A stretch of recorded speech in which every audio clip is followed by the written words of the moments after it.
अस्सलाम वालेकुम दोस्तों। लड़की जो कि दुबली पतली थी मगर खूबसूरत थी, उसने मुस्कुराकर कहा कि यहाँ खड़े होकर क्या बातें करनी है, आराम से बैठकर बातें करते हैं।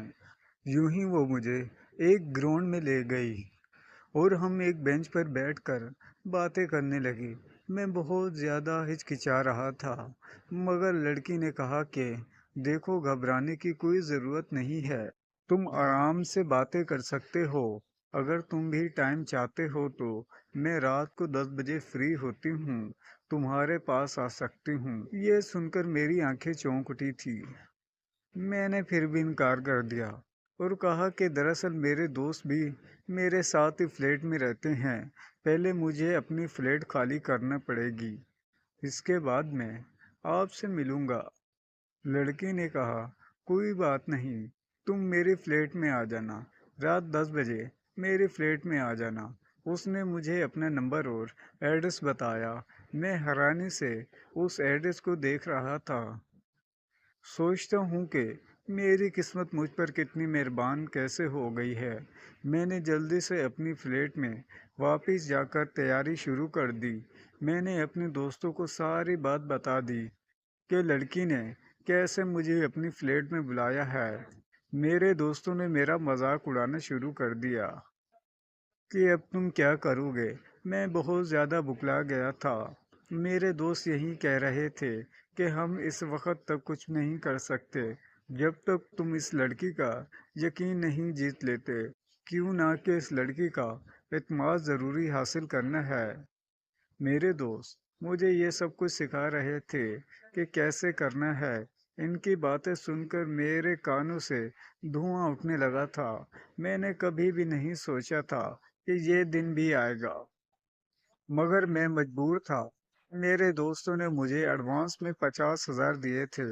वो 50,000 देकर तो मैं सब कुछ भूल गया था और अब आराम से वो तरीके याद कर रहा था जो उन्होंने मुझे बताया था कि कैसे उसे अपनी तरफ रुतजू करना है ताकि वो मेरे साथ मुतमीन हो सके और मैं उसे कैसे मुतमीन कर सकूं। मैंने बहुत मुश्किल से वो कुछ सीखा था। अब रात को नींद ही नहीं आ रही थी, 10 बजने वाले थे, तो मैंने सोचा कि पहले सो जाता हूँ। क्यों ना कि मुझे पता था कि आगे जाकर मुझे बहुत मुश्किल करनी होगी और सोने का मौका नहीं मिलेगा। इसलिए मैंने सारी नींद पूरी करने का फैसला कर लिया था। मेरे दोस्त भी बहुत ज़्यादा पुरसुकून खुश लग रहे थे, जैसे मैं नहीं बल्कि वो उस लड़की से मिलने जा रहे हों। जैसे ही 9:30 हुए तो मेरे दोस्तों ने मुझे बाहर जाने पर मजबूर करना शुरू कर दिया कि कोई मुझे परफ्यूम लगा रहा था, कोई मेरे लिए कपड़े सिलेक्ट कर रहा था। क्यों ना कि मेरे पास कोई ख़ास कपड़े नहीं थे। मेरा एक अमीर दोस्त ने मुझे अपने कपड़े दिए, जबकि एक दोस्त ने मुझे जूते दिए। एक ने परफ्यूम लगाया और एक ने मेरे बालों पर जेल लगा दी। मुझे एक अच्छे ब्रांड की घड़ी भी दे दी। ये सब देखकर तो मेरी आंखें चमक उठी थी।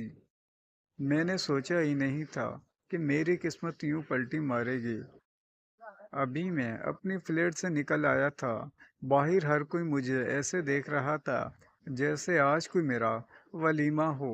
मैं उस लड़की की फ्लैट में पहुंचा तो जो कि यूनिवर्सिटी से बहुत ज़्यादा दूर एक छोटी सी कॉलोनी में थी। वो कॉलोनी बहुत ज़्यादा वीरान थी। न जाने वो कौन से इलाका था, फिर वो बहुत ज़्यादा पोश इलाका था। मैं जैसे ही इसके बताए हुए एड्रेस पर गया तो मैंने बेल बजाई। जब उसी लड़की ने दरवाज़ा खोला था, मुझे देखकर तो उसकी आंखें खुली की खुली रह गई थी। फौरी मेरा हाथ थामकर मुझे अंदर ले गई और कहने लगी कि अमजद, तुम बहुत खूबसूरत लग रहे हो। मैं जानती हूँ कि तुम भी मुझसे मिलने के लिए बहुत ज़्यादा बेताब हो रहे हो।